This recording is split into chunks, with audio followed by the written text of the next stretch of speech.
it's good to have two folks with us that are, I was saying before my internet went off and I had the chance to talk to you, that I haven't had a chance. I'm new to Iowa City area. I moved here last summer, and I've heard of Shelter House. People have told me about Shelter House, but I hadn't yet had a chance to get over there and meet you. And so I'm really excited to have you here and have a chance to tell me and tell all of us who are watching about Shelter House. So this is Tashaylin Harrington. And what's your job at Shelter House, Tashaylin?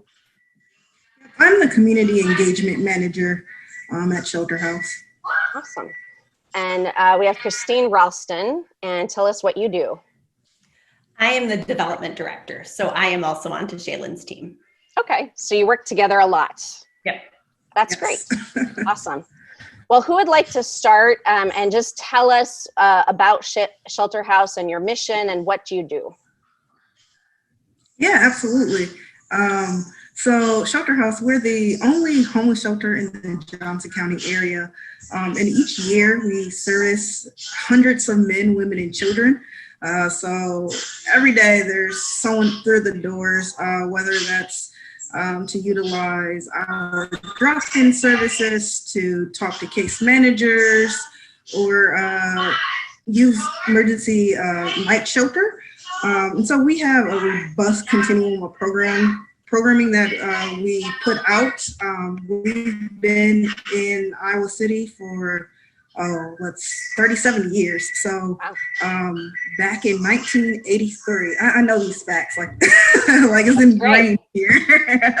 But in 1983, Shelter House started in a small house on Gilbert Street in Iowa City, and it only had 29 beds. And so at that time, it was only providing night shelter, but through the years, more programming. We moved to a new facility on Southgate Avenue in 2010, and with that move came explosion of programming opportunities as well. So we've been around for quite a while.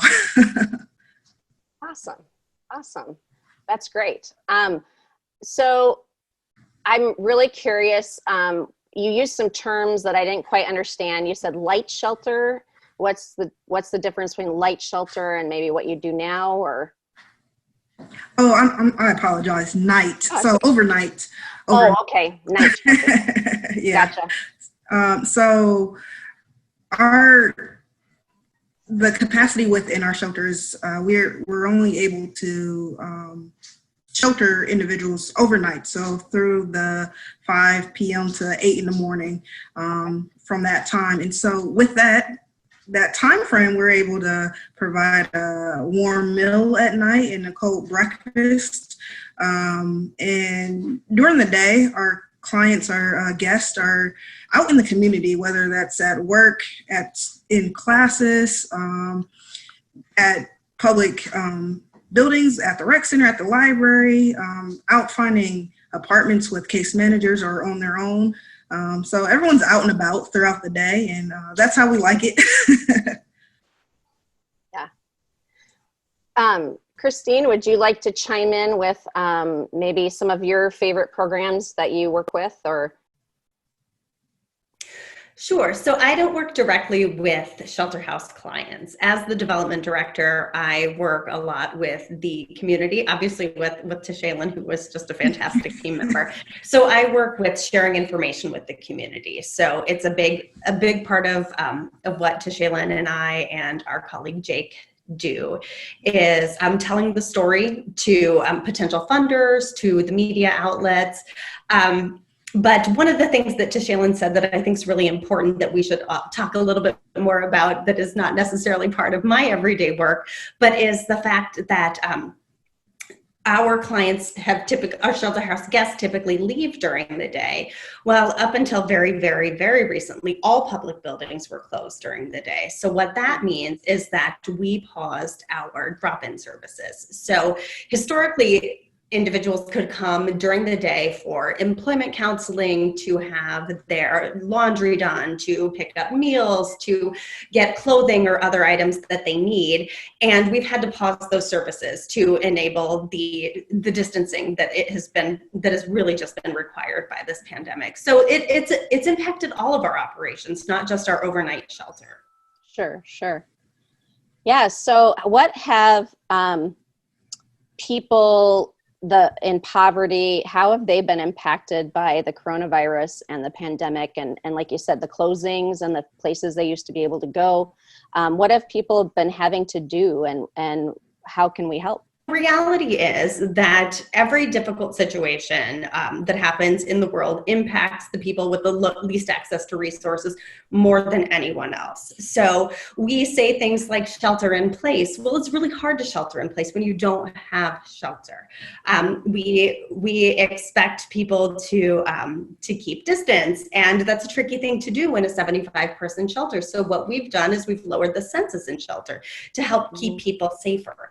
We also know that with so many people who are in service industries doing work that is frontline in a very different way than we think about frontline work, people who are, yes, there are nursing assistants, but also they're grocery store workers. I mean, there are hourly workers who are out there and they're serving the public, and we have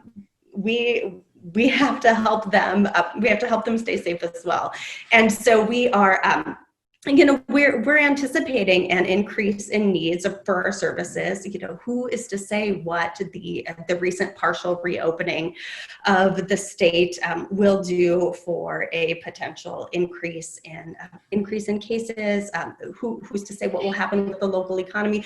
But we know that with more than 300,000 Iowans filed jobless claims in the first 8 weeks of this pandemic. So 300,000 brand new unemployment claims just in the state of Iowa, which is not just unprecedented, it's completely unheard of.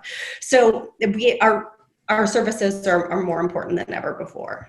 Do you know how many are in our county or in our area specifically? Or do you have any, I mean, that 300,000 is quite a lot, but how is that spaced over the state? Do you have any ideas on that? With jobless claims? Mm-hmm. I don't. I haven't looked at the breakdown. I can tell you that it's a study by the Iowa Policy Project, and they actually put out something called Job Watch at least once a month, and they're updating it more regularly, and it's based on the state of Iowa's unemployment data. But we know that in terms of just sheer size, Des Moines, Cedar Rapids, Iowa City are the major metropolitan areas. Sure. But different industries experience layoffs at different rates too, of course. Sure. So. Right. So you mentioned that you had to lower the census. You can usually shelter 75 people. What are you down to then? To Shaylin, do you want to talk about that? Yeah, I got this one. So on a typical night, our bed capacity at shelter is 70 beds, and that's split between the men's dorm, the women's dorm, and the family rooms. However, with the pandemic and Corona and our wish to social distance and adhere to the CDC guidelines and recommendations, we've reduced that to half. And so it's at 45 right now. And that cut, it allows for beds to be further spaced apart as much as they can be. But thankfully, we've had some assistance through the local, like Iowa City city government, with providing hotel rooms for guests to stay in temporarily. Awesome. That's great. That was going to be my next question, is if you had to lower your census, where did people go? Yeah, and to Shaylin, it'd be great if you can talk a little bit more about that too. So both the city and the county did help provide funding for hotel rooms, but the rapid rehousing program, which to Shaylin, would you like to give a little bit of background on that? We've done that work. Just our team is amazing and has worked at warp speed to get folks out of shelter. Yeah, so the rapid rehousing program that it's one of the many services and programs that Shelter House offers. And rapid rehousing, it's about making temporary transitional housing like something that's permanent. And so the team, they work to move individuals from our emergency shelter into housing that's safe and sustainable. And so they have really great relationships with the landlords and property managers throughout the area.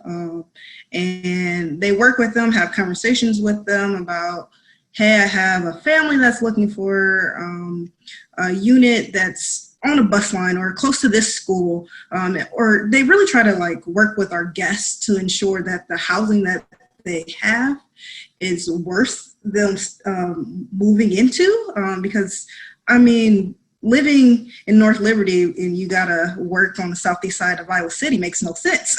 Right. So really having those conversations and understanding the needs of the guest is what the rapid rehousing team does. And they since COVID like hit, they've been working overtime and getting individuals housed.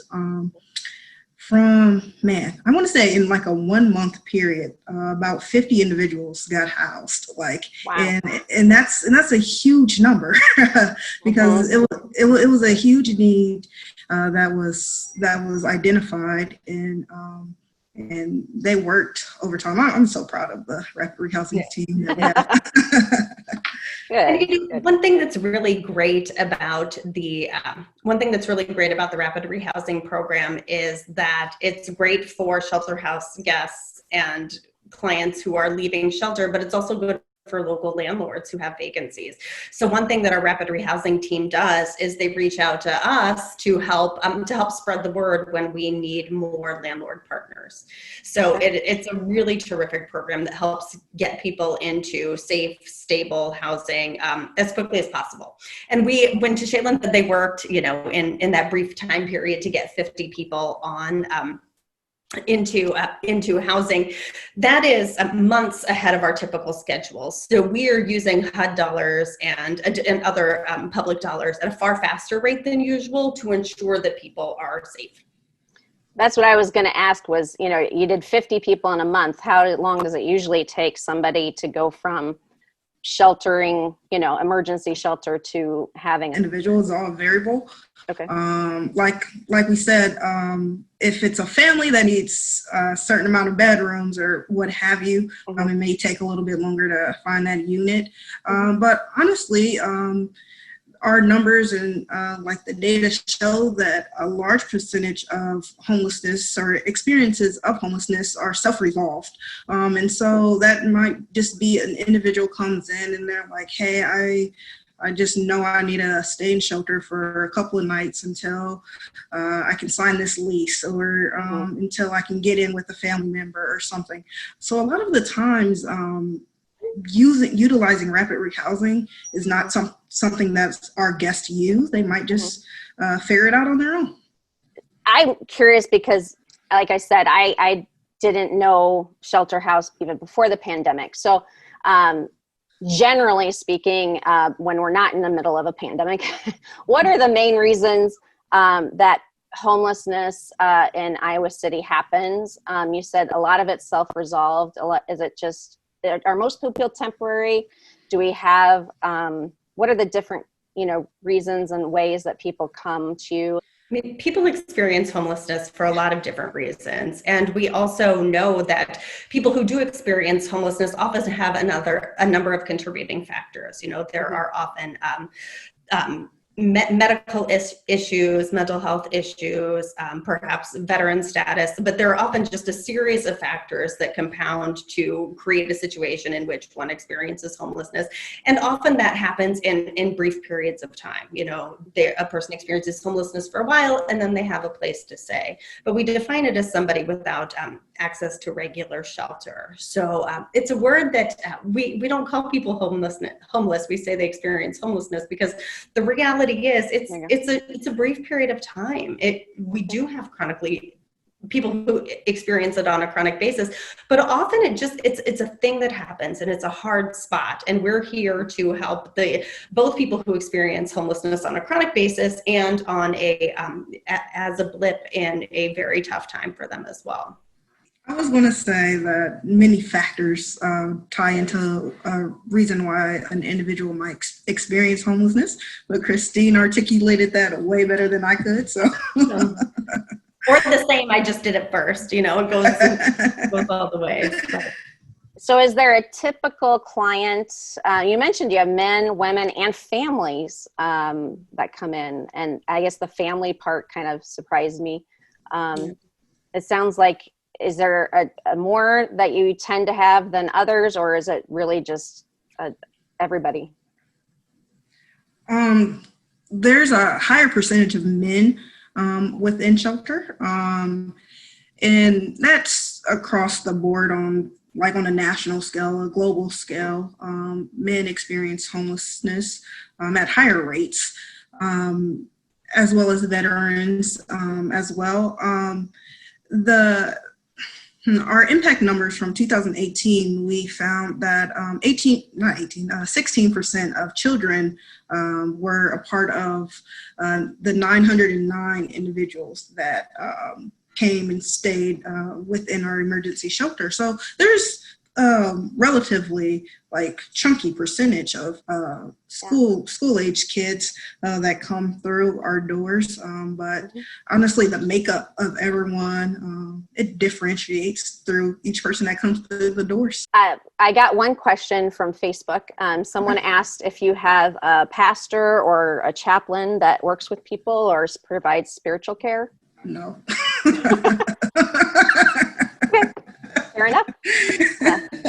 I'm sure as a nonprofit, you have to have neutrality and that sort of thing. Yeah.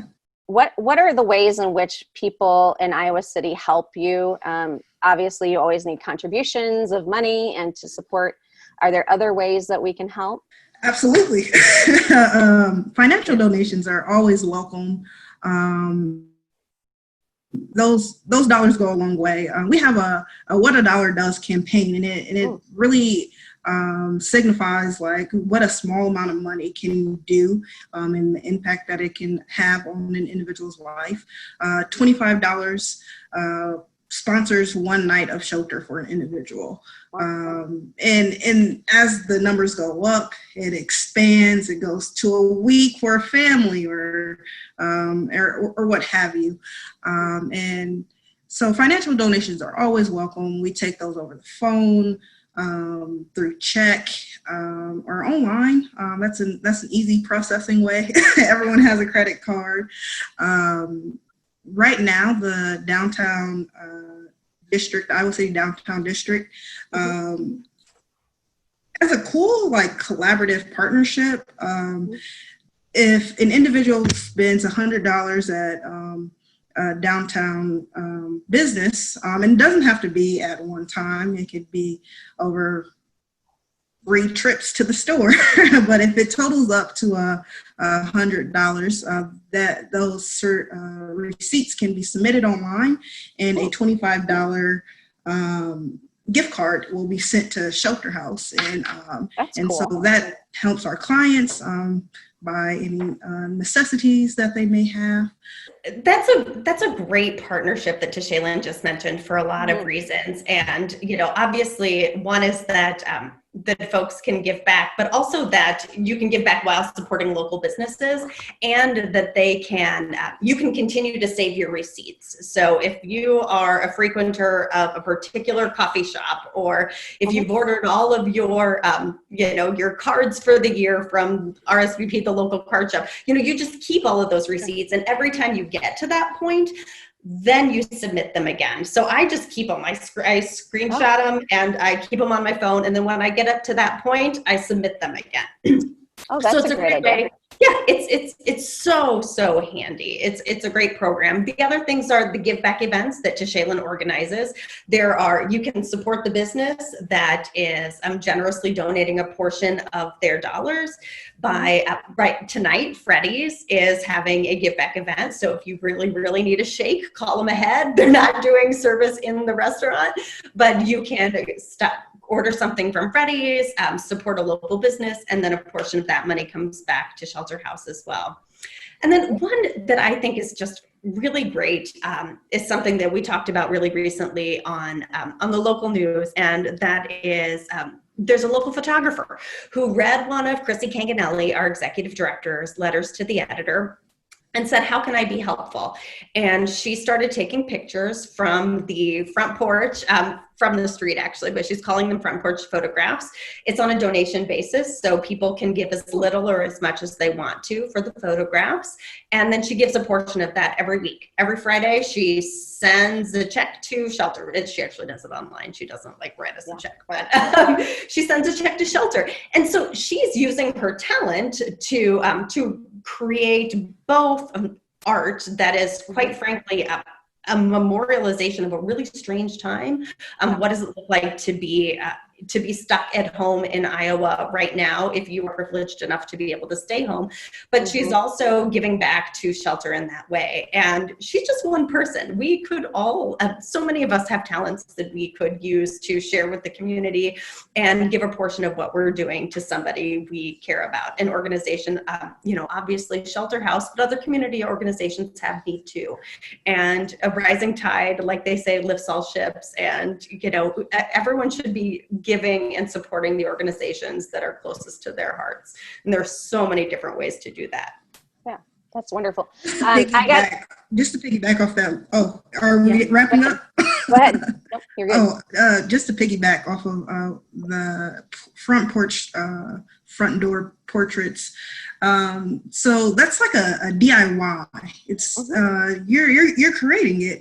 And so since my time at Shelter, I've seen people do bake sales, and they'll send in a portion or the whole amount that they have from the bake sale, or they'll just come up with anything creative in their whole one kid. It was so nice. He had been saving up all of his allowance for like a year, and he came to our office with a bag of pennies, quarters, and nickels, a few dollar bills, and he was like, I went to one of you guys' events last year, and I just want to give it all my money to you guys now. And we were like, wow.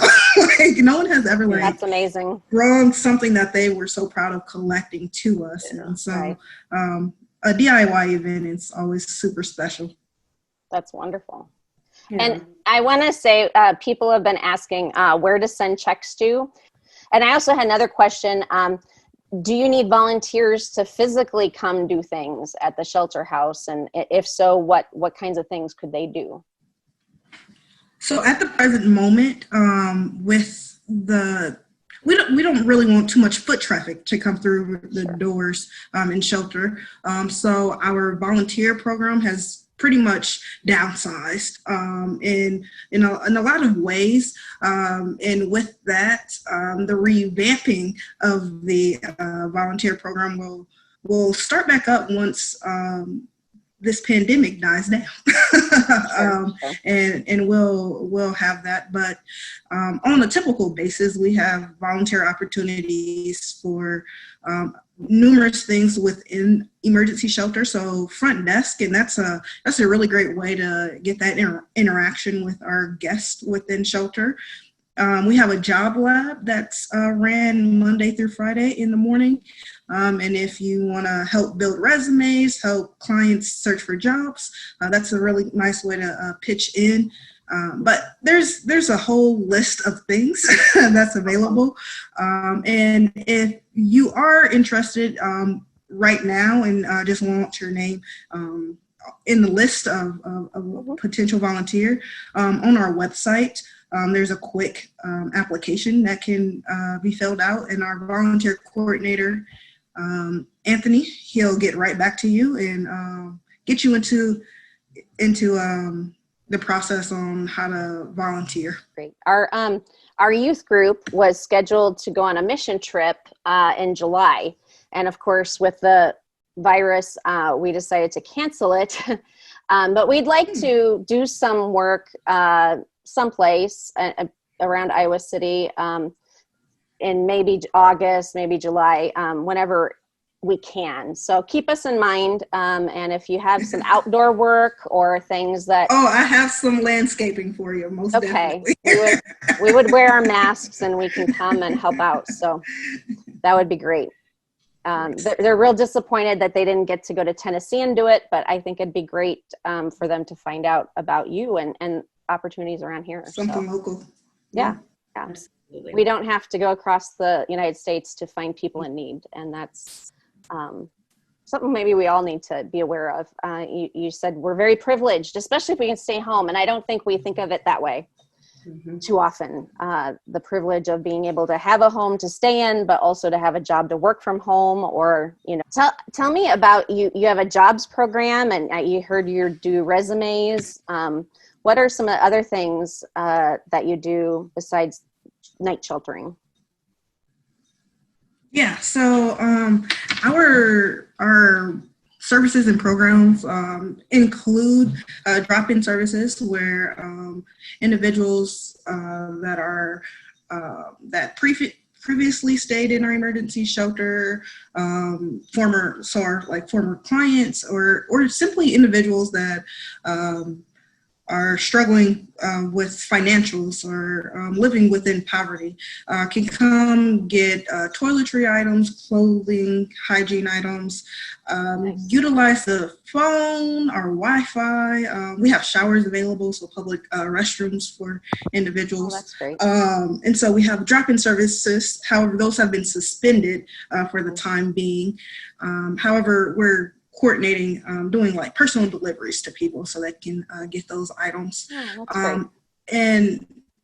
And all the items that come in that we hand out are through in-kind donations. So our Christine and I's coworker, Jake, he is coordinating pickups for these donations. And so if you email Jake, it's jakemasters@shelterhouseiowa.org. I email him about 50 times a day. So you know that right off the top of your head. Right. So if you just send Jake a quick email, say, hey, I got a trash bag full of bed sheets that I'm looking to donate, and Jake will schedule a pickup on either Tuesday or Thursday. And it'll be either him or our coworker Anthony to come pick up the donation, and it's more so like a contactless type operation. And like I said previously, we're trying to minimize the foot traffic within our emergency shelter. Right.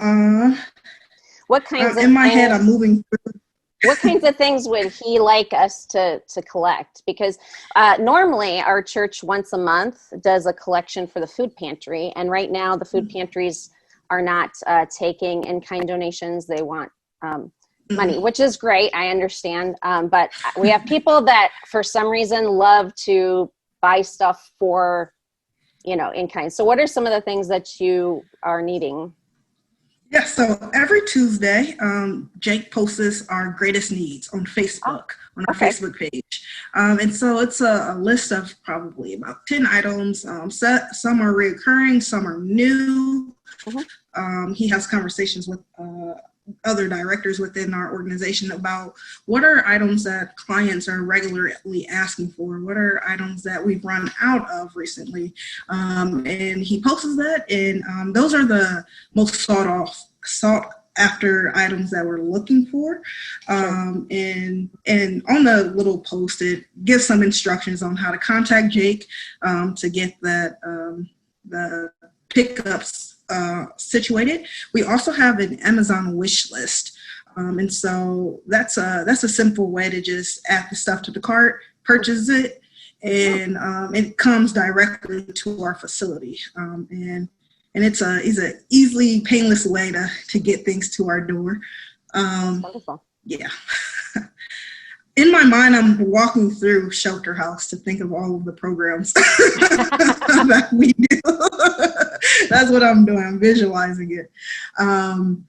What else? Okay, so I mentioned Job Lab. So Monday through Friday, 8 to 10, we have Job Lab. And so our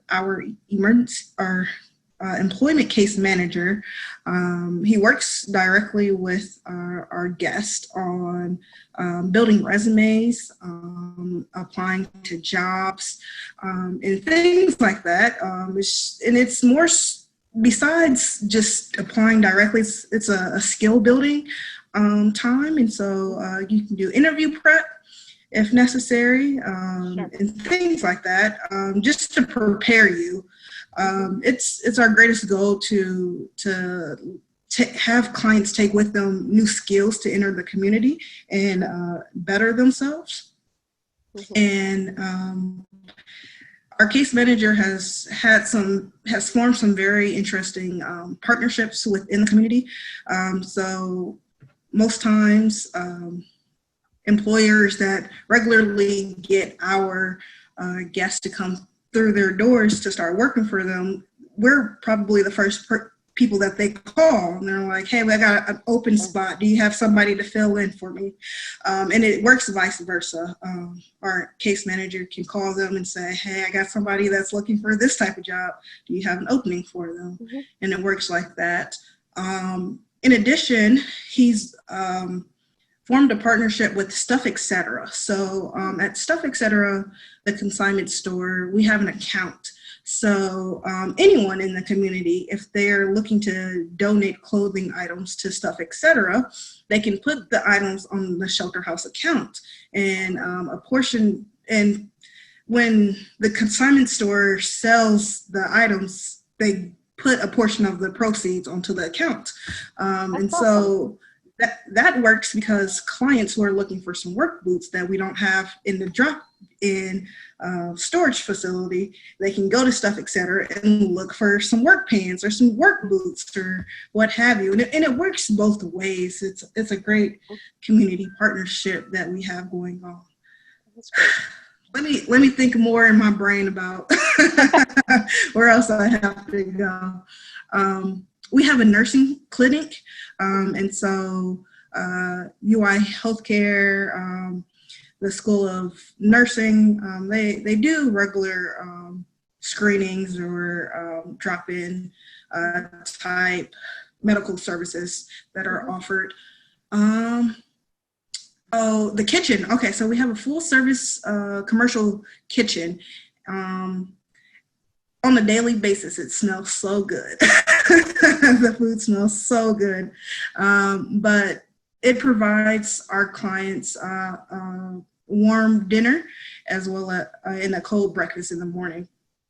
And because it's a commercial kitchen, we're able to contract meals out. And so we have two currently, one with Four Oaks and the other with Prelude. And so we provide them lunches on a daily basis, and that's another stream of revenue for us. Awesome. Like, we have the kitchen, we have the capabilities. Let's get some people some food.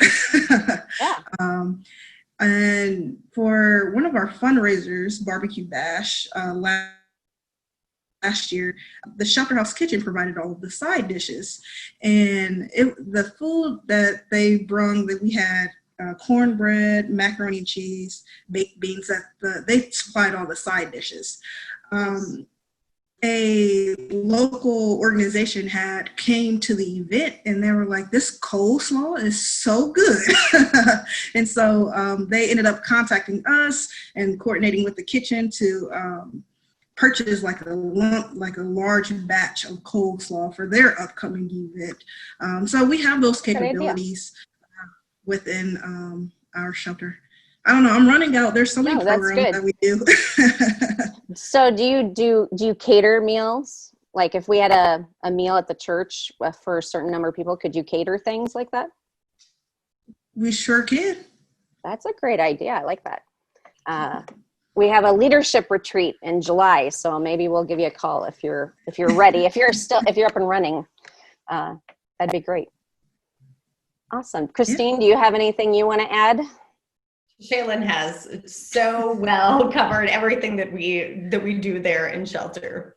Yeah. Awesome. I mean, the reality is, I think, we talk about financial donations, and people think that you have to be able to give a lot to be able to give. But like Shaylin said, $25 is all it takes to house someone for a night. And, if you don't have $25, well, 5 people giving $5 is what it takes to house someone for a night. And truly every tiny little bit helps.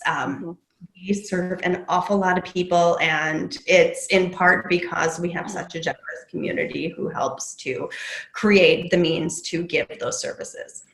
That's wonderful. That's wonderful. Well, St. Mark's, we have our top 3 issues that we are working on are poverty issues, climate change, environmental justice, and equality for LGBTQ people. And one of the things that I've heard, and I heard about this in Des Moines. I was on a mission trip in Des Moines a few years back, but I don't know if this is true for Iowa City, is that there's a large number of young people in Iowa who become homeless because of their LGBTQ status, and that families have rejected them or kicked them out. Is that true in the Iowa City area as well, that you have that kind of clientele with you? I have not seen that specific data related to Iowa City. Our population, that's not to say that that it isn't an event that happens. It's not to Shaylin, correct me if I'm wrong. It's not a large portion of our local population, of our local homeless population. Let me be clear. Yeah, and so a majority of the data that we collect it's through the initial consultation that we have with clients that enter our doors, that come to the front desk and say, hey, I'm seeking shelter. And I don't believe that sexual or orientation is a contributing question on to the consultation. A veteran status or something else maybe, but that I don't believe that's necessarily it. So we wouldn't have that data be collected. Okay. Sure. Well, our time is running out. It's been such a delight to talk to both of you and get to know you. Is there any last thoughts you want to share before we say goodbye? I just want to say I'm really grateful for this opportunity to chat with the Facebook world about our services. COVID-19 has been around for several months now. It's becoming our new reality, and it's impacted us in numerous ways, from our capacity within shelter, the changes within our services, for example, stopping drop-in services. And so just to share that, it does something more than the news articles that are published and things like that. Oh, we have a visitor. My kid. I was like, what is that shadow? What are you doing, Isaac? Oh, he needs to print something. Sorry. Go ahead. Sorry, I'm so sorry to interrupt you. No. That was it. That's all I had. Okay. All right. That was the first interruption between 3 separate households. That was pretty good. And I would add that this doesn't have to be the end of the conversation with your congregation. We are happy to have additional conversations about specific types of work that we do. And Absolutely. We try to share information as readily as we can. So if your congregation are Facebook users, or Instagram users or Twitter, we share a lot of information that way. We also have a newsletter that they can sign up for that gives updates about twice a month. And also, you know how to reach us. And if you have folks who are interested in learning more about our programs or talking to us further, we're really, really happy to share that information. That'd be great. That'd be wonderful. Yeah. Well, bless you all and all of your staff and your guests. I love that you said guests. That's a very dignified Yeah, I like that. And so bless you all. You'll be in our prayers and thoughts. And I definitely think our mission group is going to be thinking about how we can help and work together. And I'm really grateful for your time. Thank you very, very much. Absolutely. You take care and stay healthy. Thank you so much. Take care. Bye-bye. Good night.